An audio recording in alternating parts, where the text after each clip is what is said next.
Bismillahirrahmanirrahim. Assalamualaikum warahmatullahi wabarakatuh.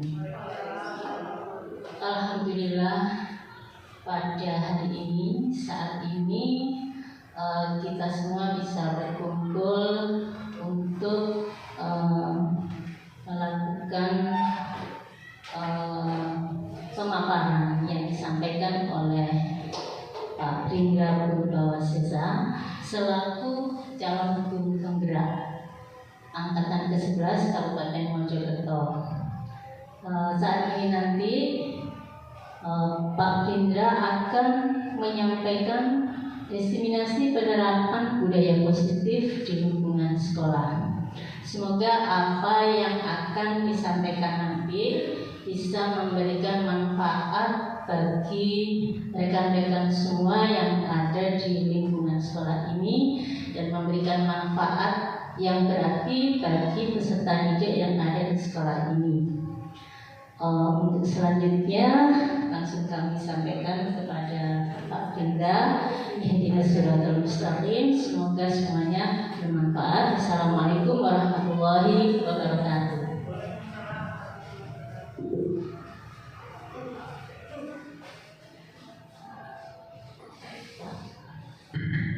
Assalamualaikum warahmatullahi wabarakatuh. Pertama-tama mengucapkan banyak terima kasih atas waktu yang telah diberikan, dan tidak lupa saya sampaikan syukur alhamdulillah pada kita semua karena kita hari ini masih bisa diberikan kesempatan dalam kegiatan saya, yaitu dalam menyampaikan aksi nyata modul 1.4 tentang diseminasi penerapan budaya positif di lingkungan sekolah.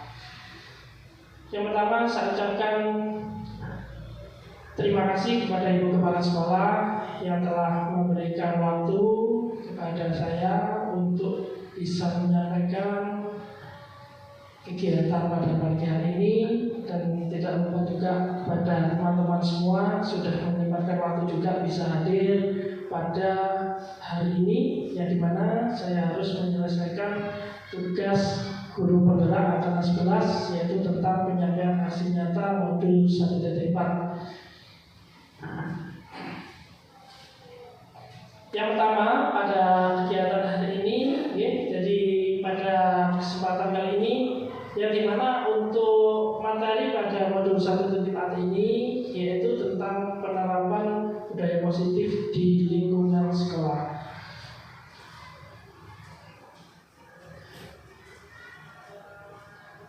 Nah, di sini kita nanti akan bersama-sama mengucapkan guru penggerak, yang mana nanti saya akan mengucapkan salam guru penggerak. Panjenengan semua bersama-sama menyatakan tergerak, bergerak, menggerakkan. So, tergerak, bergerak, menggerakkan. Bisa ya? Jadi kita akan bersama-sama salam guru penggerak. Tergerak, bergerak, menggerakkan. Terima kasih. Semangat sekali pada siang hari ini. Jadi kita hari ini nanti belajar bersama, berkolaborasi dan saling mendukung demi mewujudkan budaya positif di sekolah kita. Yang pertama, pada kali ini nanti kita akan memaparkan tentang budaya positif. Apa itu budaya positif? Tujuan diseminasi kali ini adalah menyebarkan informasi dan pengetahuan tentang praktik baik budaya positif yang sudah saya lakukan di sekolah, yaitu dengan cara yang mudah dipahami dan relevan dengan kebutuhan masing-masing peserta didik, sehingga dapat menjadi referensi untuk penerapan budaya positif di sekolah-sekolah yang lain. Di sini budaya positif adalah menumbuhkan kesan yang baik, rasa aman nyaman bagi siswa, Ya, dari budaya positif nanti kita akan menerapkan pada sekolah kita. Koneksi antar materi, yang dimana koneksi antar materi ini pada saat saya mulai mengikuti program guru penggerak, di sini saya sudah mencapai pada modul 1.4, yang dimana di modul 1.1 ini tentang refleksi filosofi pendidikan nasional Ki Hajar Dewantara. Dilanjutkan dengan modul 1.2 yaitu nilai dan peran guru penggerak. Dilanjutkan modul 1.3 yaitu visi guru penggerak. Dan yang terakhir adalah modul 1.4 budaya positif. Dari modul keempat ini disebut pada modul 1. Jadi ada submodulnya, ini ada 4, yang dimana kita lalui hampir 3 bulan. Ya, jadi 4 modul ini saya pelajari dengan tugas, dengan kolaborasi, dengan pemaparan dan pendampingan. Ini kita lalui hampir 3 bulan. Pada modul 1.1 ini yaitu tentang filosofi Ki Hajar Dewantara, yang dimana kita mempelajari tentang pembelajaran berdasarkan filosofi Ki Hajar Dewantara, yang dimana filosofi tersebut ini adalah menuntut anak menjadi manusia merdeka sesuai dengan kodrat alam dan kodrat zaman. Jadi pendidik harus menerapkan ing ngarsa suntulodo, ing matio mangun karso, dan tuburi handayani secara seimbang. Yang dimana kita berperan sebagai seorang pendidik. Jika ing ngarsa suntulodo ini kita ada di depan sebagai seorang pendidik yang harus bisa menuntun anak ke arah yang baik. Selanjutnya ing madya mangun karso, ini kita memosisikan berada di tengah-tengah. Di tengah-tengah itu adalah kita harus bisa memberikan motivasi, mendorong mereka, memberikan kreativitas kepada mereka, kepada siswa didik kita. Dan tumuri handayani ini kita berada di belakang. Dalam artian di belakang, kita harus bisa memberi semangat, bisa menjadi motivator, dan bisa mendorong mereka untuk bisa menjadi yang lebih baik ke depannya. Jadi pendidikan haruslah menganut asas trikon, kontinuitas, yaitu berakar pada budaya bangsa yang berkesinambungan, konvergen, yaitu pendidikan memanusiakan manusia, konsentris, pendidikan yang menghargai keberagaman. Di sini kontinuitas ini adalah berakar pada budaya bangsa yang berkesinambungan, bahwa budaya kita ini berbeda-beda sekali pada setiap daerah, setiap wilayah-wilayah kita itu mempunyai ragam budaya yang berkesinambungan. Di situ nanti bisa kita hubungkan bahwa budaya bangsa atau budaya yang kita terapkan pada anak-anak didik kita ini mempunyai tujuan yang jelas. Konvergen ini pendidikan memanusiakan manusia, yaitu memberi kesempatan kepada anak didik kita, memberikan waktu untuk mereka untuk bisa untuk bisa menjadi anak-anak yang merdeka. Jadi memberikan waktu dia untuk belajar seluas-luasnya tanpa ada beban, tanpa ada tekanan, ya. Itu intinya dari pendidikan memanusiakan manusia. Konsentris ini pendidikan menghargai keberagaman. Di sini menghargai keberagaman itu bahwa tingkat kebutuhan belajar anak-anak itu berbeda. Terus tingkat daya ingat, daya tangkap mereka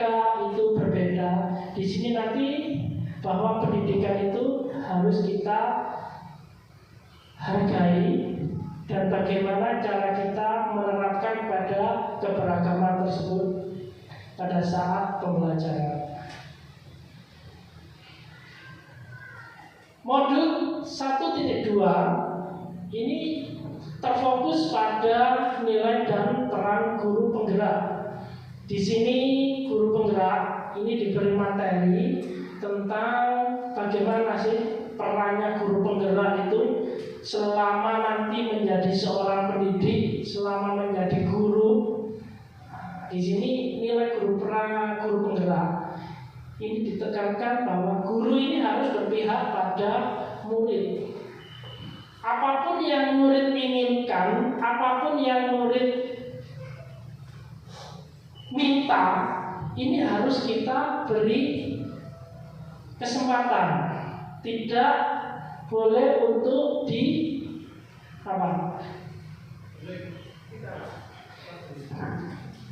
tidak boleh di-cut. Contoh, anak-anak ingin mempunyai keinginan dalam belajar seperti belajar kalau saya dalam mengajar olahraga, anak-anak ingin dalam pemanasan. Nah, pemanasan ini biasanya anak-anak saya suruh senam, peregangan dan lain, tapi anak-anak ingin membuat pemanasan dalam bermain. Nah, di situ maka guru ini bisa mengembangkan keinginan mereka untuk mengajak mereka mengikuti keinginan mereka dalam belajarnya. Bukan berarti terus kita memberi apa yang terus mereka minta, tetapi dalam artian kita menjadi penuntun, jadi berpihak pada murid, mandiri. Nah, mandiri ini seorang guru ini harus bisa mandiri. Dalam artian mandiri ini guru harus meningkatkan kompetensi guru ini harus bisa mandiri tanpa tergantung pada siapapun. Dari mungkin kita mengikuti pelatihan dan mengikuti apapun yang bertujuan untuk meningkatkan kemampuan kita, ini kita harus mencari informasi. Setelah itu kita jika tidak bisa dalam mengembangkan seperti dalam IT, nah ini kita harus harus berkolaborasi dengan teman-teman, bertanya, reflektif, kolaboratif, dan inovatif. Ini adalah nilai-nilai guru penggerak yang harus melekat pada seorang guru pada saat ini. Peran guru penggerak. Nah, peran guru penggerak ini adalah menjadi pemimpin pembelajaran. Nah, jadi seorang guru dalam menyampaikan materi, di sini seorang guru ini harus bisa menjadi pemimpin pembelajaran, yang dimana pemimpin pembelajaran ini harus bisa membantu mengkoordinasikan kelas, harus bisa membantu dalam menyampaikan kondisi-kondisi kelas, membantu siswa dalam belajar. Ini adalah pemimpin pembelajaran, mengambil keputusan, ya. Jadi ini salah satu aspeknya dalam pemimpin pembelajaran. Terus mewujudkan kepemimpinan murid. Nah, di sini mewujudkan kepemimpinan murid, ini guru tidak boleh dalam memberikan kesempatan atau membuat organisasi kelas. Ini guru tidak boleh langsung menunjuk ini ketua, ini wakil, tapi diberi kesempatan kepada kelas untuk melatih jiwa kepemimpinan murid, melatih organisasi dan melatih dalam pemilihan kepemimpinan kelas. Jadi itu terus mendorong kolaborasi. Nah, mendorong kolaborasi ini guru selain di kelas, ini juga guru mempunyai kewajiban, guru penggerak ini untuk selalu kolaborasi dengan rekan sejawat, dengan teman-teman guru yang lainnya. Kolaborasi dalam bidang apa? Oke, kolaborasi dalam bidang pendidikan, dalam bidang menyelesaikan permasalahan yang ada di kelas. Seperti contoh, melalui kolaborasi dalam hal mengambil keputusan dalam menyelesaikan permasalahan atau permasalahan siswa yang tidak bisa diselesaikan. Terus seperti materi-materi yang harus dibicarakan dalam penyampaiannya agar bisa diterima di seluruh siswa. Nah, ini perlu sekali kita tuangkan dalam kolaborasi tersebut. Terus menjadi coach bagi guru lain. Nah, guru penggerak ini juga dituntut untuk menjadi coach bagi guru lain. Coach di sini adalah menjadi guru yang bisa membantu melatih bagi teman-teman guru yang lain untuk belajar tentang materi-materi yang sudah ada pada materi guru penggerak. Dan yang terakhir adalah menggerakkan komunitas praktisi. Nah, terakhir menggerakkan komunitas praktisi, bahwa di sini sekolah itu kita sudah menampung yaitu apa? Komunitas belajar atau kombel. Yaitu. Jadi komunitas kombel di sini kita sudah mempunyai suatu komunitas kombel, tinggal bergerak, tinggal menggerakkan saja komunitas praktisi tersebut apakah sudah berjalan atau tidak. Jadi ini tugas guru penggerak, ya, yaitu menggerakkan komunitas praktisi. Yang kebetulan kombelnya di sini adalah ketuanya saya sendiri, kombel belajarnya di sini. Jadi melalui komunitas belajar itu bisa kita buat materi-materi yang nantinya bisa dibahas, ya, untuk menyelesaikan, untuk belajar. Contoh pembelajaran Canva, terus pembelajaran tentang model-model pembelajaran yang lain yang terbaru. Nah, itu bisa dibahas tentang, bisa melalui komunitas praktisi. Yang ke modul 1.3 yaitu visi guru penggerak. Nah, visi guru penggerak ini yang kemarin kita sudah melakukan pendampingan bersama pengajar praktik, ya, bahwa visi guru penggerak ini dituntut harus bisa menuntun atau bisa membuat imajinasi yang nantinya bisa mewujudkan visi. Jadi guru penggerak ini juga harus mempunyai imajinasi tinggi dalam nantinya untuk membuat visi sekolah yang dirasa terbaik. Jadi visi adalah merepresentasi visual tentang bagaimana murid kita di masa depan, yakni mewujudkan profil pelajar Pancasila. Jadi dalam menyusun visi tidaklah berpihak pada murid sebagai landasan segala perubahan dalam pendidikan dengan pola pikir positif melalui tindakan inquiry apresiatif menggunakan tahapan baca. Ini adalah inquiry ini, yaitu metodenya, tahapannya ini adalah rancangannya. Nah, kita di sini di modul 1.4 yaitu tentang budaya positif.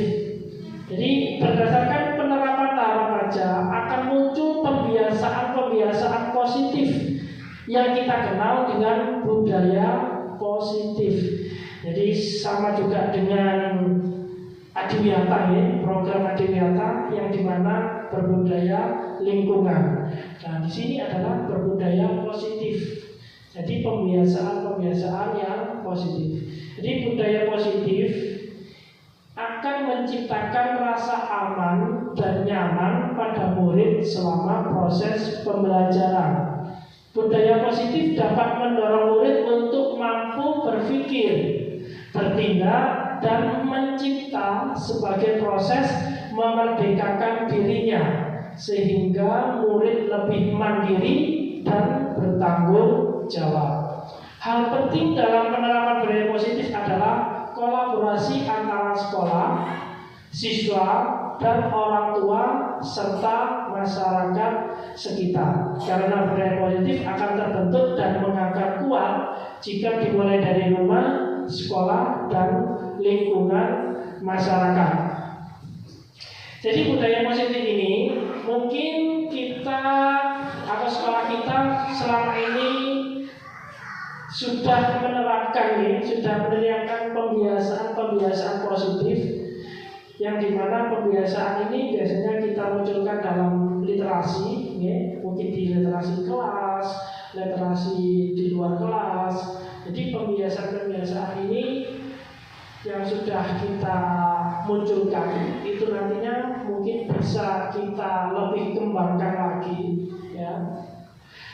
Yang paling utama adalah kolaborasi, bahwa budaya positif ini harus kita kolaborasikan dengan pihak orang tua, masyarakat, siswa itu sendiri, dan sekolah, ya, dalam membuat budaya apa sih positif, yang seperti apa sih yang harus kita kembangkan di sekolah kita.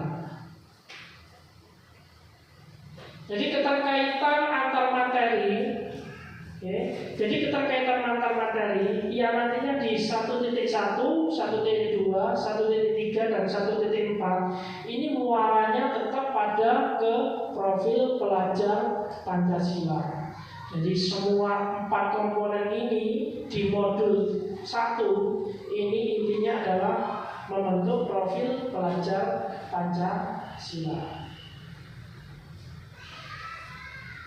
Keterkaitan antar materi yaitu dengan menjalankan budaya positif di sekolah, maka akan mempermudah dalam tercapainya tujuan pendidikan nasional sesuai dengan filosofi Ki Hajar Dewantara, yaitu pendidikan yang berpihak pada murid dan bersifat menuntun atau tumbuh hidupnya kekuatan kodrat yang ada pada murid.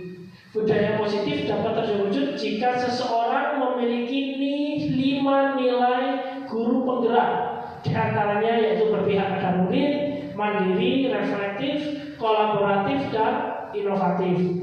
Budaya positif dapat terwujud dengan mendorong kolaborasi antara sesama warga sekolah dengan adanya keyakinan sekolah yang harus disepakati dan dijalankan bersama. Nah, kolaborasi antar warga sekolah ini disebut dengan keyakinan sekolah, bahwa keyakinan sekolah itu berbeda dengan peraturan, berbeda dengan tata tertib. Kalau peraturan dan tata tertib itu sifatnya sudah pakem, ya, jadi sifatnya itu berbunyi tentang tata tertib seragam, umpama setiap hari Senin harus menggunakan seragam merah putih dan ini dan itu, terus buang sampah pada tempatnya, itu tata tertib. Nah, sedangkan keyakinan sekolah ini lebih penyampaiannya lebih lembut lagi, ajarkan supaya siswa tersebut tidak merasa tidak merasa disuruh. Biasanya kalau peraturan itu berbunyi tentang istilahnya itu tentang tidak boleh, tidak boleh membuang sampah. Nah, biasanya kalau anak-anak dengan memterkaitkan atau kalimat tidak boleh, itu biasanya anak-anak itu terkadang malah melanggar. Karena itu untuk mengganti kata-kata tidak boleh ini bisa diwujudkan dengan keyakinan sekolah atau keyakinan kelas. Seperti tidak boleh membuang sampah sembarangan.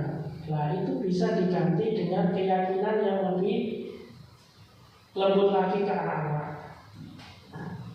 Seperti contohnya, buanglah sampah pada tempat yang sudah disediakan.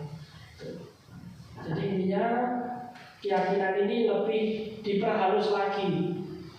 Terus salah satu perubahan yang diinginkan sesuai dengan visi guru penggerak adalah terbentuknya budaya positif agar diperoleh sekolah yang nyaman, aman, dan berpihak pada murid. Nah, bahwa sekolah kita, apakah sekolah kita ini sudah merasa nyaman terhadap anak-anak? Apakah sudah merasa aman bagi anak-anak? Nah, ini perlu kita kaji lebih dalam lagi melalui budaya-budaya positif yang kita terapkan. Nyaman.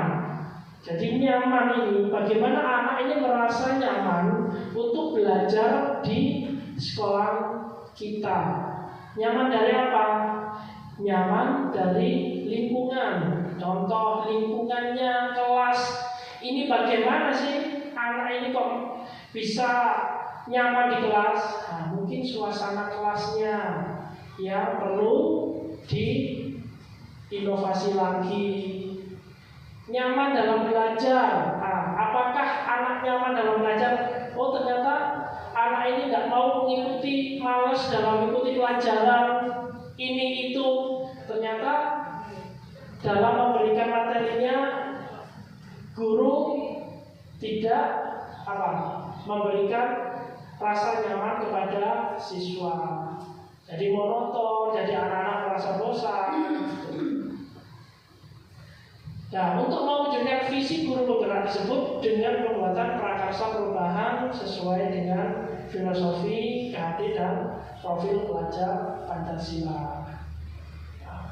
Peran saya dalam menciptakan budaya positif di sekolah, yaitu guru yang baik harus dapat mewujudkan budaya positif di sekolah. Budaya positif tersebut dijalankan dengan menerapkan konsep-konsep inti seperti disiplin positif, memahami motivasi perilaku manusia berkaitan dengan hukuman, penghargaan, posisi diri kita sebagai guru, yaitu posisi kontrol sebagai guru, terus membuat keyakinan sekolah atau kelas, dan penerapan segitiga restitusi dalam penyelesaian masalah. Memahami motivasi perilaku manusia. Di sini memahami perilaku kita sebagai seorang guru ini juga harus bisa memahami seluruh warga di sekolah, baik teman-teman guru, rekan sejawat maupun siswa atau anak didik kita. Jadi kita harus paham ya tentang perilaku anak didik kita.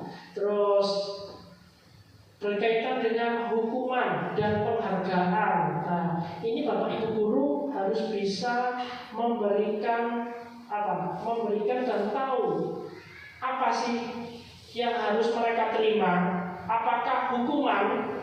Apakah penghargaan? Ini Bapak Ibu guru harus bisa memberikan porsi yang tepat kepada mereka atas apa yang sudah mereka lakukan. Terus posisi kontrol guru, posisi kita ini nanti sebagai siapa sih di sekolah, di dalam kelas. Nanti kita bahas. Terus penerapan segitiga restitusi ini adalah strategi yang dimana segitiga restitusi ini yaitu memberikan suatu pemahaman kepada seseorang atau siswa yang nantinya siswa itu tidak merasa bahwa dirinya itu nantinya menjadi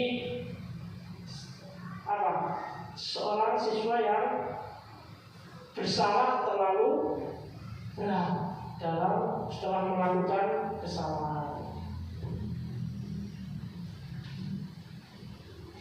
Konsep utama modul budaya positif yaitu perubahan paradigma belajar Yang kedua, disiplin positif dan nilai kebajikan universal. 3, motivasi perilaku manusia. 4, keyakinan kelas. 5, kebutuhan dasar manusia. 5, posisi kontrol guru. Tentu 7, segitiga restitusi. Ini adalah konsep utama tentang budaya positif. Dari ketujuh ini kita harus memahami bahwa untuk menerapkan budaya positif ini kita harus bisa menerapkan ketujuh ini. Ya. Perubahan paradigma belajar. Paradigma belajar ini mungkin yang harus kita rubah, yang dimana bahwa belajar ini bukan hanya sudah memberi materi setelah itu selesai, tidak. Tapi di mana paradigma belajar ini adalah memperbaiki proses belajar anak.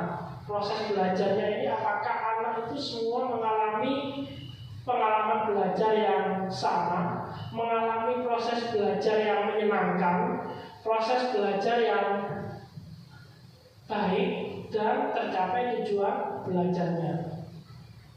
Terus disiplin positif dan nilai kebajikan universal ini adalah disiplin bahwa kita harus menerapkan hal-hal positif yang dimana nantinya kita bisa menjadi seorang panutan, bahwa kita ini sebagai seorang didik harus bisa memberikan contoh kepada anak didik, karena guru ini juga sebagai digugulan ditiru.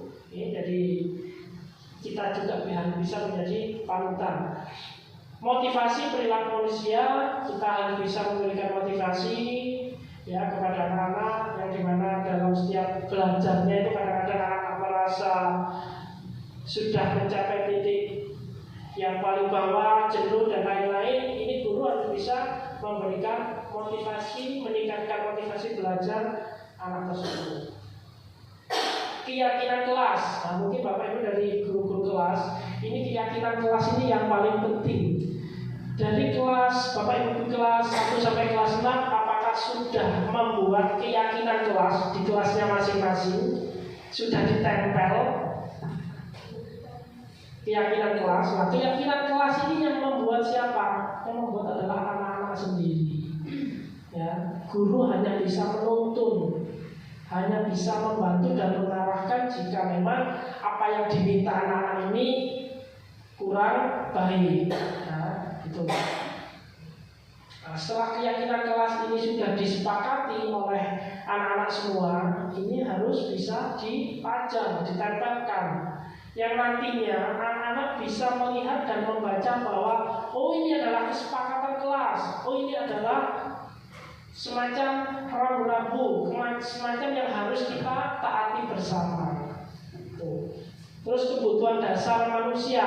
Nah, kebutuhan dasar, kebutuhan ini adalah semua pasti memiliki kebutuhan. Okay?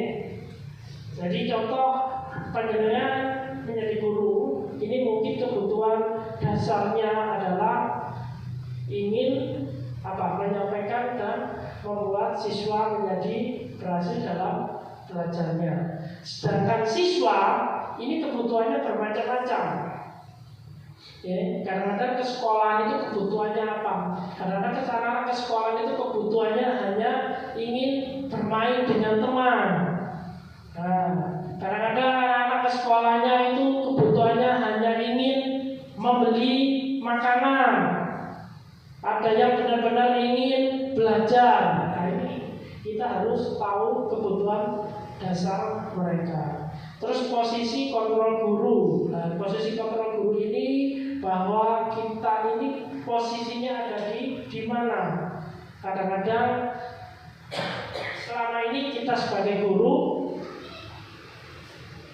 ada di posisi yang tidak diharapkan oleh anak-anak. Okay. Jadi nanti ada terus segitiga restitusi. Ini kita ini adalah paradigma belajar. Jadi para perubahan paradigma belajar ini berlangsung dengan seiring dan pengembangan teknologi. Bahwa teknologi ini sekarang sudah sangat pesat sekali. Nah, dari situ kita harus terus mengkaji dan mengembangkan bahwa budaya-budaya kita ini terus berjalan seimbang. Dari model tradisional yang berfokus pada pengajaran telah kemudian beralih ke pendekatan yang lebih berorientasi pada murid. Perubahan ini menekankan pada pembelajaran aktif, kolaboratif, dan berbasis proyek dengan akses luas ke informasi melalui internet. Jadi Bapak Ibu, perubahan paradigma belajar ini penjenengan sebagai seorang pendidik di era globalisasi, di era teknologi, ini penjenengan harus bisa memanfaatkan pembelajaran teknologi tersebut kepada anak-anak. Jadi gimana? Kita diberikan kemampuan, fasilitas kepada kita, ada internet, ada layar interaktif. Nah ini harus kita manfaatkan dengan baik.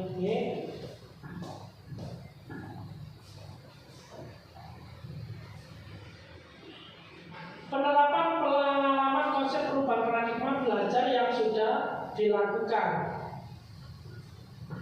Pembelajaran yang berpusat pada murid membuat anak menjadi bebas mengeksplor diri mereka. Akan tetapi guru harus terus tetap memantau agar tetap pada jalurnya dan tidak keluar dari materi yang dipelajari. Pendidik perlu fokus menyediakan suasana belajar dan proses pembelajaran yang memungkinkan murid untuk menguatkan dan menumbuhkan minat dan bakatnya, di mana anak senantiasa merasa kompeten, saling terhubung dan otonom seperti pembelajaran yang sudah diterapkan, di mana pembelajaran yang berpusat pada murid. Jadi berpusat pada murid bahwa kita harus memberi kesempatan kepada siswa untuk mengeksplorasi mereka.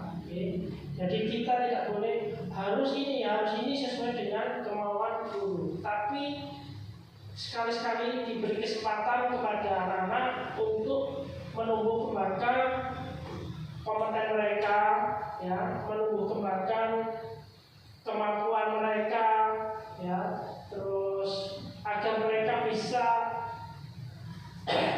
saling terhubung, berkomunikasi, ekspresi, dan nantinya anak bisa mengembangkan inovasi mereka.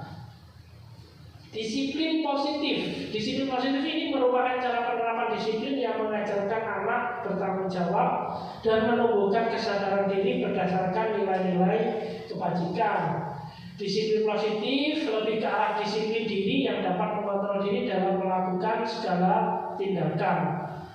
Disiplin diri dapat membuat murid memahami dan menyadari nilai kebajikan berdasarkan motivasi internal, bukan paksaan, ujian, atau hukuman.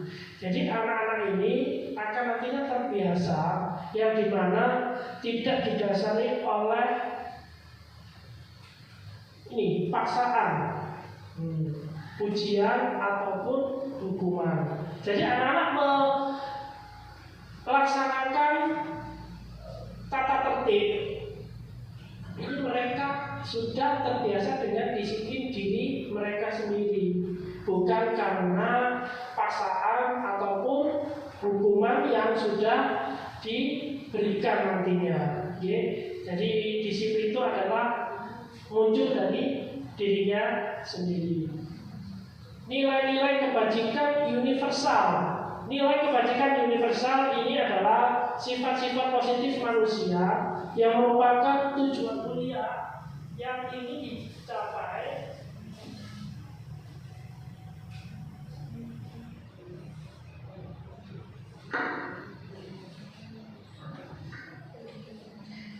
dicapai setiap individu. Nilai tersebut bersifat universal dan lintas bahasa, suku, bangsa, agama maupun latar belakang. nilai kebajikan yang ingin dicapai oleh setiap anak Indonesia kita kenal dengan profil pelajar Pancasila, yaitu beriman, bertakwa kepada Tuhan Yang Maha Esa, berakhlak mulia, mandiri, bernalar kritis, berkebinekaan global, bergotong royong, dan kreatif. Sini adalah penerapan pengalaman konsep disiplin positif dan nilai kebajikan universal. Mungkin penerapan nilai kebajikan universal dalam kebijakan dan praktik umumnya bertujuan untuk menciptakan lingkungan yang lebih adil, inklusif, dan berkelanjutan. Konsep disiplin positif dan nilai-nilai kebajikan universal dapat digunakan bersama-sama untuk mempromosikan perilaku yang positif dan tanggung jawab dengan memegang teguh prinsip-prinsip etika dan moral yang diakui secara universal. Contohnya seperti apa? Ini gambar yang sudah saya tempelkan, seperti kegiatan upacara bendera, apel pagi, atau membaca doa, terus membaca 15 menit sebelum pembelajaran. Ya, jadi itu adalah pembiasan-pembiasan kegiatan yang bisa menerapkan disiplin positif. Jadi masing-masing mungkin dari saya sendiri sebelum mengawali pembelajaran ini saya terapkan setiap olahraga harus diawali dengan pemanasan. Nah, untuk menancapkan pemahaman pemanasan ini memang harus betul-betul diterapkan. Karena apa? Setiap mengawali aktivitas olahraga jika tidak diawali dengan pemanasan nantinya akan mendapatkan resiko cedera. Nah, dari situ anak-anak yang nantinya sampai nanti terus berkembang dewasa dan anak-anak akan bisa memahami, oh saya sebelum berlari harus pemanasan dulu, saya sebelum bersepeda, saya sebelum bermain sepak bola, ini saya harus pemanasan dulu. Padahal di situ tidak ada yang mengajak untuk pemanasan. Nah, di situ yang dimaksud dengan disiplin positif. Jadi anak-anak sudah memahami apa yang harus dilakukan, hal-hal yang baik yang harus dilakukan dalam mengawali atau melakukan aktivitas. Seperti mungkin berbidah dari guru agama sebelum pelajaran, anak-anak belum tidak ada guru yang menuntun, itu anak-anak sudah melaksanakan doa mengawali belajar. Mungkin ada yang tidak memimpin, ada yang belajar untuk mengawali doa. Seperti di rumah, doa sebelum makan. Tanpa ada yang menyuruh, anak-anak sebelum makan sudah mengucapkan doa sebelum makan. Nah, itu disiplin positif itu yang harus menancap atau mengena pada diri anak-anak. Dari guru kelas mungkin nanti bisa menerapkan disiplin positif yang seperti apa, itu bisa dikembangkan pada kelasnya masing-masing. Motivasi perilaku manusia. Seorang guru harus memahami motivasi perilaku manusia. Itu terdapat 3 perilaku motivasi perilaku manusia, yaitu untuk menghindari hukuman. Jadi intinya manusia ini biasanya mempunyai motivasi 3 ini, ya, yaitu menghindari hukuman, untuk mendapatkan imbalan atau penghargaan, untuk menjadi orang yang mereka inginkan dan menghargai diri sendiri dengan nilai kebajikan yang mereka percayai. Jadi kalau kita lihat anak-anak melengkapi atau melakukan sesuatu, yaitu menghindari hukuman, ya, karena ada hukuman yang sudah tertulis pada suatu peraturan. Terus melakukan sesuatu, karena nantinya ada imbalan dan penghargaan, ya. Itu termasuk motivasi perilaku. Terus motivasi perilaku manusia. Jadi ada unsur ekstrinsiknya, yaitu menghindari hukuman untuk mendapatkan imbalan atau penghargaan. unsur intrinsiknya, yaitu untuk menjadi orang yang mereka inginkan tanpa melihat atau selanjutnya tanpa memperhatikan hukuman ataupun mengabaikan mendapatkan imbalan ataupun penghargaan. Jadi mereka memahami bahwa saya ingin menjadi orang yang mereka inginkan ini dengan nilai kebajikan mereka yang mereka percayai. Jadi dari sini ini akan memunculkan bahwa guru ini harus menghindari hukuman dan pemberian penghargaan berlebihan untuk meminimalisir motivasi eksternal dalam diri murid. Jadi unsur eksternal ini nanti kalau kita berlebihan, ini akan menjadi pembiasaan yang buruk pada mereka. Contoh, dalam setiap kita memberikan suatu penghargaan atau kita dalam menyampaikan sesuatu dalam pencapaiannya, anak-anak diimingi sebuah penghargaan. Contoh, kamu kalau bisa menyelesaikan ini dan nilainya ini, kamu mendapatkan uang 50.000. Nah, di situ anak-anak mungkin bisa mengerjakan, bisa menyelesaikan, tetapi dengan dia dasar motivasi eksternalnya adalah mendapat iming-iming uang tadi. Jika selanjutnya guru memberikan pekerjaan lagi atau tugas lagi tanpa diberikan penghargaan seperti itu, apakah anak itu masih mengerjakan dengan baik? Nanti akan mendapat pengaruh yang buruk ke depannya. Jadi guru harus menghindari hal-hal seperti itu yang berlebihan.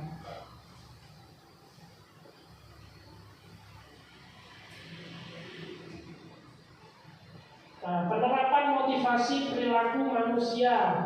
Motivasi yang selalu saya terapkan dalam diri murid adalah berusaha menjadi yang terbaik bagi dirinya dan harus memiliki karakter atau etika yang baik pula, di mana di dalamnya terdapat nilai saling menghormati, kejujuran, kerja keras, kerjasama, disiplin, dan tanggung jawab yang mana harus diterapkan di lingkungan sekolah maupun di rumah. Pembentukan karakter murid memiliki manfaat besar untuk pengembangan pribadi dan sosial mereka. Hal ini membantu murid menjadi individu yang lebih baik, kontribusi pada lingkungan yang lebih positif, dan persiapan yang lebih baik untuk masa depan mereka. Jadi ini adalah sebuah gambaran yang dimana anak-anak ini yang nantinya diharapkan bisa mempunyai karakter yang baik, sopan santun, menghormati orang yang lebih tua. Seperti ini berjalan di depan guru, bisa menunggu, Terus setiap masuk sekolah halaman selalu memberi salam kepada guru, Ini adalah suatu disiplin positif yang memang harus kita tanamkan sejak dini. Selanjutnya adalah keyakinan sekolah atau kelas. Di sini guru berperan dalam mewujudkan terbentuknya keyakinan sekolah atau kelas dengan adanya kesepakatan antara guru dan murid. Jadi keyakinan ini harus ada kesepakatan antara guru dan murid. Jadi kesepakatan kelas ini tidak bisa terwujud jika hanya disepakati oleh guru saja. Begitu juga sebaliknya tidak bisa terwujud jika disepakati oleh para murid saja. Jadi keyakinan sekolah atau kelas ini berupa pernyataan-pernyataan universal yang mudah diingat, dipahami, dan diterapkan oleh murid dalam lingkungan sekolah.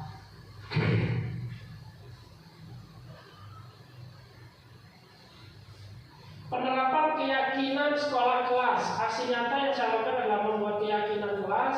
Langkah-langkah dalam menyusun keyakinan kelas yaitu membuka ruang diskusi tentang keyakinan kelas. Di sini anak-anak bisa membuat suatu kelompok sesuai dengan tempat duduknya. Jadi di situ anak-anak semua menuliskan keyakinan yang menurut dia baik yang harus dilakukan di kelas ini itu seperti apa, keyakinan yang seperti apa. Semua ditulis, semua siswa menulis, mencatat pendapat dari masing-masing siswa. Selanjutnya merumuskan keyakinan kelas. Yang keempat, menulis keyakinan kelas di tempat yang sudah disediakan. Yang kelima, mengajar keyakinan kelas di dalam kelas. Nah, ini contoh dari keyakinan kelas yang ada di mungkin kelas 5 ini. Bersikap sopan, menjaga kebersihan, bermain di luar kelas, makan minum di luar kelas, mengembalikan barang pada tempatnya. Di sini tidak ada kata-kata tidak. Jadi tadi kalau tidak itu sudah mengacu pada suatu peraturan atau tata tertib. Sedangkan keyakinan kelas ini dibuat semenarik mungkin, yang dimana anak-anak ini kalau membaca itu merasa bahwa oh iya, ternyata betul apa yang ada, yang sudah dituliskan situ. Jadi saling menghormati dan menghargai dengan menghindari perundungan, mengerjakan tugas sesuai dengan waktu yang sudah ditentukan, ya, melaksanakan piket, menjaga kebersihan berdasarkan dengan jadwal yang sudah ada, terus menjaga ketertiban di kelas. Nah, ini contoh salah satu keyakinan kelas yang bisa kita terapkan. Mungkin Bapak Ibu nanti bisa mencoba membuat suatu keyakinan kelas agar anak-anak nanti tahu apa yang harus diyakini. Jadi apa yang harus diyakini di dalam kelas tersebut. Biasanya beda-beda. Mungkin kelas 1 dengan kelas 2 ini keyakinan kelasnya apa, kadang-kadang berbeda. Kelas 2 dan kelas 3, kelas 4 mempunyai keyakinan kelas yang berbeda. Nah, ini sama-sama yang penting keyakinan itu membentuk suatu budaya positif atau disiplin positif terhadap kelas tersebut. Nah, kebutuhan dasar manusia, jadi semua ini orang itu berusaha memenuhi kebutuhannya dengan berbagai cara. Bila tidak mendapatkan kebutuhannya dengan cara kreatif, mereka dapat melanggar peraturan atau melakukan hal yang tidak sesuai dengan nilai kebajikan. Contoh, ya mungkin kita bisa mengambil contoh, mungkin kebutuhan manusia yang paling dasar itu biasanya apa? Lapar, ya, makan. Nah, jika kebutuhan manusia itu tidak bisa terpenuhi, contoh dia tidak mempunyai uang untuk membeli makanan, sedangkan kebutuhannya itu sudah terdesak, kebutuhannya sudah sudah begitu ingin dicukupi kebutuhannya, karena saking laparnya. Apa yang dilakukan orang itu jika dia tidak dibekali oleh dengan disiplin yang positif? Kalau orang yang disiplin positif, mungkin dia mempunyai gambaran, saya harus melakukan sesuatu agar bisa membeli makanan, yaitu dengan cara bekerja. Tapi jika manusia tersebut tidak dibekali dengan disiplin positif, maka dia bisa melakukan perbuatan yang tidak baik di luar sana, mencuri, merampas, ya, dan lain-lainnya, bisa merugikan orang lain. Nah, begitu juga dengan anak-anak, siswa kita. Ya, siswa kita juga sama. Jika mereka tidak diberi uang saku dari rumah, dia lapar, apa yang bisa dia lakukan? Tadi di kelas 2 sudah ada kegiatan nyata yang dimana temannya itu hutang ke temannya karena tidak sanggup. Terus sama teman-teman yang lainnya akhirnya dirundung, ditekan, harus nyaur, harus ini, sampai sempat dipukul. Jadi untuk memahami kebutuhan dasar manusia ini Bapak Ibu guru ini harus bisa kenal, harus bisa paham dengan kebutuhan anak-anak tersebut.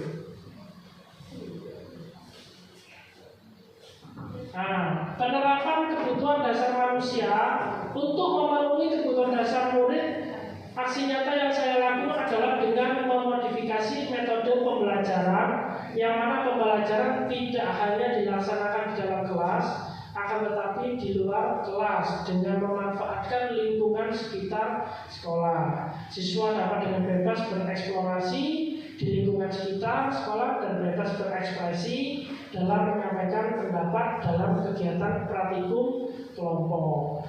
Jadi di sini mungkin anak-anak kebutuhannya ingin melihat, pernah enggak kalau anak itu ingin melihat, Bu, nyetel film Bu, pernah enggak? Sering ya, sering sekali. Nah, itu adalah kebutuhan dasar anak-anak, kebutuhan yang muncul pada diri anak. Nah, dari situ seorang guru harus bisa memberikan atau memenuhi kebutuhan mereka, yang dimana kadang-kadang anak itu merasa sudah bosan, kadang-kadang anak itu mengikuti pelajaran tadi terus sudah capek. Nah, ini guru harus bisa memenuhi kebutuhan mereka. Mungkin anak ingin melihat film, lah ini film guru harus sudah mempersiapkan film-film yang layak yang ingin mereka lihat. Tuh. Ini belajar di luar kelas, Bu, bosan Bu di dalam kelas Bu. Bagaimana kalau kita belajar di luar? Nah, itu namanya guru berpihak pada murid. Nah, di situ guru bisa mengkondisikan kelas itu ada di luar kelas.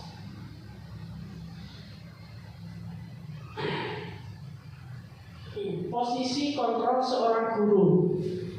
Di sini ada 5 posisi kontrol seorang guru. Yang pertama adalah penghukum, kedua teman, ketiga pembuat merasa bersalah, keempat pemantau, dan yang terakhir manajer. Coba saya tanya, Ibu-ibu ini di sini selama ini sebagai guru, ini posisi kontrolnya yang sering itu ada di posisi nomor berapa? 1, 2, 3, 4, 5. Apakah sebagai penghukum karena anak sudah melakukan kesalahan? Apakah menjadi seorang teman bahwa selalu mendampingi siswa dalam belajar sebagai seorang teman mereka? Apakah menjadi pembuat merasa bersalah? Pembuat merasa bersalah ini, anak ini belum tentu melakukan kesalahan, tetapi kita tekan seolah-olah dia menjadi bersalah. Terus pemantau ini hanya memperhatikan saja, tidak memberi solusi, tapi hanya melihat saja tentang apapun yang anak-anak lakukan. Manajer ini adalah mengkondisikan, memberi solusi ya terhadap anak-anak yang pernah melakukan sebuah kesalahan atau permasalahan. Kalau saya jujur, selama ini saya sering menjadi seorang penghukum.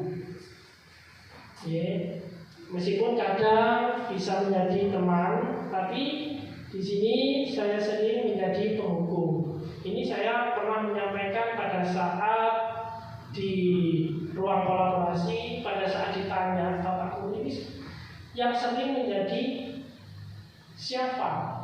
Posisi kontrolnya ada di mana? Nah, ini saya rasakan pada diri saya sendiri. Ini sering menjadi penghukum karena anak melakukan kesalahan langsung dihukum. Anak melakukan kesalahan ditanya salahnya apa, ini langsung diberi hukuman. Jadi di antara kelima posisi kontrol di atas, sebaiknya seorang guru menggunakan posisi kontrol sebagai manajer. Nah, ini. Jadi guru berbuat sesuatu bersama murid, memberi kesempatan murid untuk mempertanggungjawabkan perilakunya dan mendukung murid agar dapat menemukan solusi atas permasalahannya sendiri. Jadi posisi manajer ini mengacu pada restitusi, yang dapat menjadikan murid sebagai manajer bagi dirinya sendiri, sehingga tercipta identitas positif berhasil yang terlibat dari diri murid. Jadi ibaratnya tuh jika murid salah melakukan kesalahan, ini diajak untuk berbicara, digali lebih dalam, mulai dari jati dirinya, terus memvalidasikan perbuatannya, apakah perbuatannya itu tadi sudah termasuk salah atau betul. Ini dikaji dan mereka sendiri yang menjawab. Ya, kita hanya memberi pertanyaan pemantik saja. Terus solusi begitu juga dengan solusi ini adalah mereka yang membuat solusi. Solusi apa? Apa yang harus kamu lakukan setelah kamu melakukan kesalahan ini? Apa yang harus kamu lakukan? Mereka sendiri yang akan menjawabnya. Jika memang jawaban mereka kurang tepat, dan kita beri tambahan. Nah, ini adalah salah satu memposisikan posisi kontrol kita sebagai seorang guru, dan disarankan bahwa sekarang guru harus bisa menjadi posisi kontrol sebagai seorang manajer, bukan lagi sebagai penghukum. Nah, ini segitiga restitusi dalam menyelesaikan masalah. Jadi guru yang berperan sebagai manajer itu menggunakan segitiga restitusi dalam menyelesaikan masalah melalui 3 tahapan, yaitu menstabilkan identitas. Jadi anak ini jangan langsung dibuat down, anak ini jangan langsung disalahkan, ya. Jadi menstabilkan identitasnya dulu, yang dimana kita menstabilkan bahwa kita beri motivasi ke diri mereka, ya, bahwa manusia, sesuatu siapapun ini pernah melakukan kesalahan. Jadi itu adalah menstabilkan identitasnya, ya. Terus validasi tindakan yang salah. Nah, setelah menstabilkan, jika anak itu memang sudah memahami bahwa dia sudah berbuat salah, selanjutnya adalah validasi tindakan. Tindakan apa yang mereka perbuat? Contoh mengambil uang umpama. Nah, ini harus divalidasi. Mengambil uang ini adalah betul-betul merupakan tindakan yang salah. Terus menanyakan keyakinan. Setelah memvalidasi, menanyakan keyakinan kelas apa yang sudah kita sepakati. Nah, apa kesepakatan kelas yang sudah kita sepakati? Contoh anak itu menjawab, oh ternyata kesepakatan kelas kita yaitu tidak boleh mengganggu teman, tidak boleh mengambil barang milik orang lain. Nah, itu mereka sendiri yang akan menjawabnya, karena di situ akan betul-betul menancap pada hati mereka, tidak dituntun atau tidak diberikan langsung oleh guru, dengan tujuan adalah menghasilkan murid yang mandiri dan bertanggung jawab.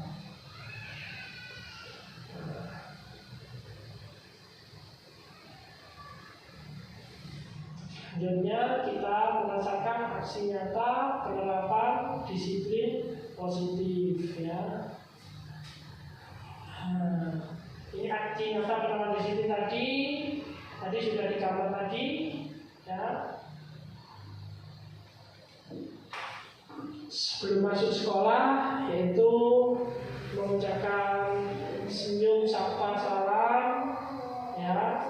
Terus disiplin dalam berada di tempat manapun dan bersikap baik.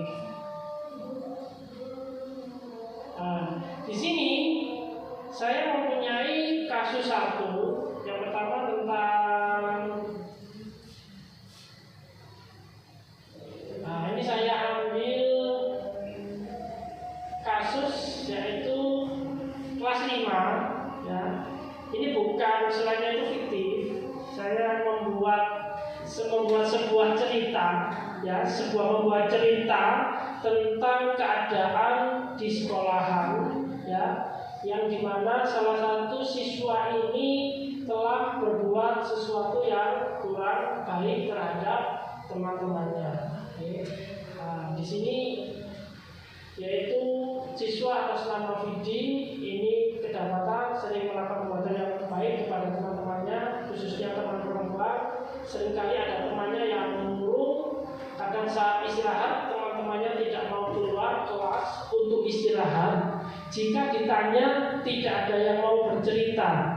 Pada hari itu kebetulan ada informasi dari salah satu temannya dan laporan dari ibu kantin bahwa Mas Hafidi melakukan perbuatan yang tidak baik, yaitu meminta kue jika ada anak yang mau naik tangga, yaitu menuju kelasnya.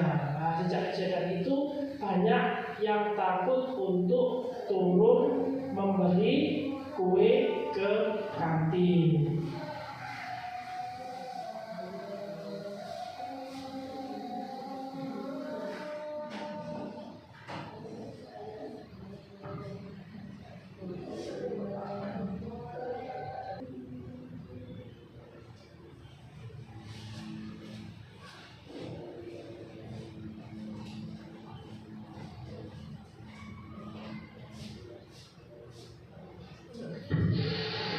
Ini adalah contoh kasus satu, ya, dari tadi yang sudah saya berikan narasinya.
Itu ada laporan dari temannya.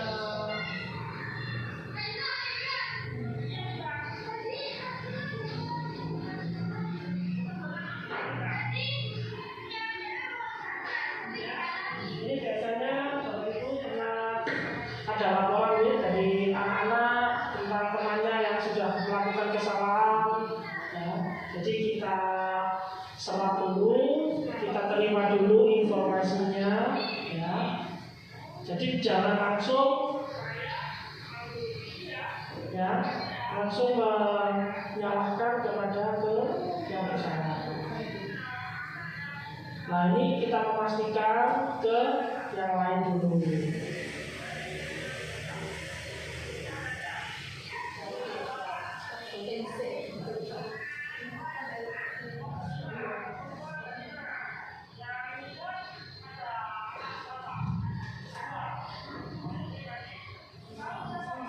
Nah, dari sini kita mengumpulkan data ini. Jadi kita di sini itu mengumpulkan data bahwa data tersebut apakah benar-benar valid tentang kejadian tersebut. Nah, setelah itu kalau memang valid, maka kita akan memanggil siswa tersebut. Di situ nantinya kita akan menerapkan segitiga restitusi yang dimana kita nanti akan berperan sebagai posisi kontrol sebagai manajer.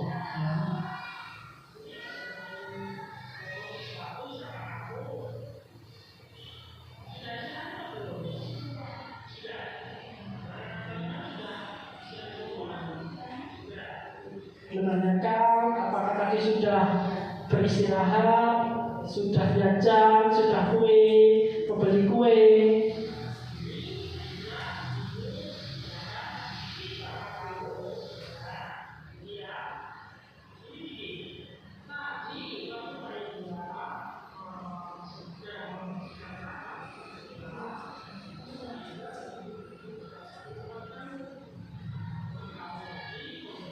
Ini kita menyampaikan ke siswa tersebut kalau ada laporan.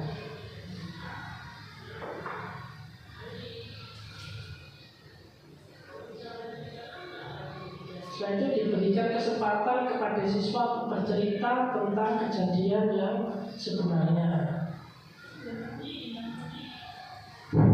Ada baiknya.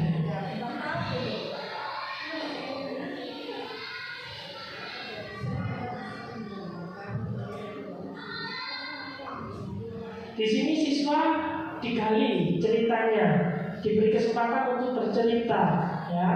Nah, di sini kita memanusiakan manusia, memberikan waktu untuk bercerita bagaimana kejadiannya.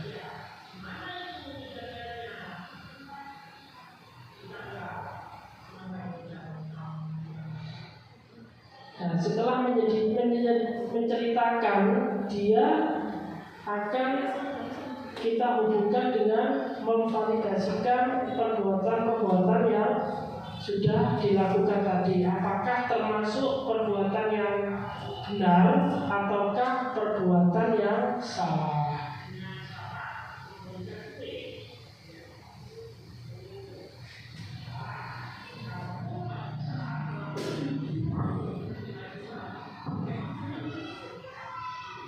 Itu ya, salah satu contoh adalah menyelesaikan sebuah kasus. Jadi kita gali sampai anak itu bisa menemukan solusi. Jadi anak tersebut kita tanya, bagaimana solusinya? Setelah kamu melakukan kesalahan, apa yang harus dilakukan? Nah, itu anaknya akan memberi solusi, yaitu meminta maaf, mengembalikan kue, mengganti kue yang sudah diminta. Itu anaknya sendiri yang memunculkan solusi tersebut. Nanti kita beri tambahan waktu. Dan ini adalah kasus yang kedua. Ini kelas 2. Ini kelas 2 pada saat olahraga masuk ke kamar kecil.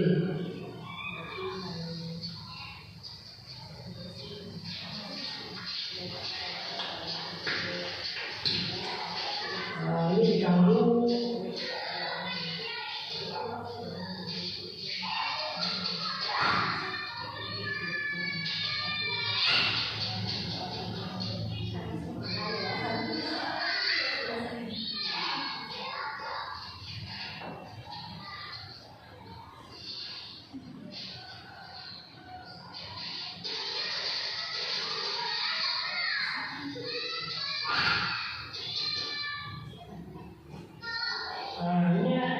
Ini merupakan sebuah aktivitas anak-anak yang biasa sering terjadi.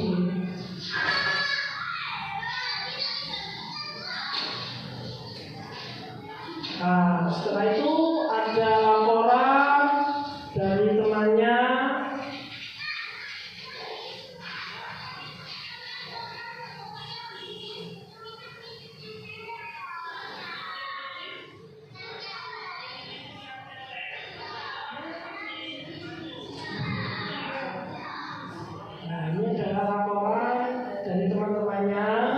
Setelah itu kita kumpulkan informasi. Setelah itu kita panggil anak tersebut yang sudah berbuat salah. Kita ajak berbicara, komunikasi, kita kaji lagi, kita kumpulkan informasi, kita suruh bercerita anaknya, ya. Kita menstabilkan identitasnya bahwa semua itu pasti pernah berbuat salah dan lain-lainnya. Jadi memaksakan hatinya dulu. Jangan nanti langsung anak itu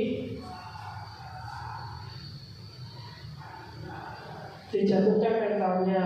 Nah, dari sini anak itu akan menjadi lebih paham. Ya. Ternyata di situ meskipun saya membuat suatu kasus ini, ternyata anak itu setelah diajak berbicara dengan baik, anak itu akhirnya merasa bahwa dia tahu.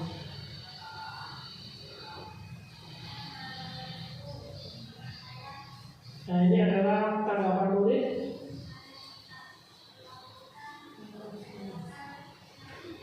Sehingga dia mengkonfirmasi, menyampaikan informasi, pernah melakukan kesalahan.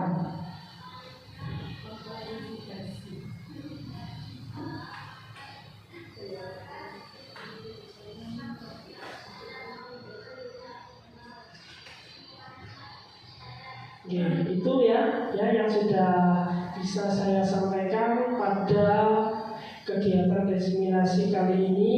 Semoga pada modul 1.4 budaya positif ini kita bisa berbuat lebih baik lagi ke depannya. Dengan budaya positif ini sekolah kita bisa menjadikan sekolah yang nyaman, sekolah yang aman bagi anak-anak.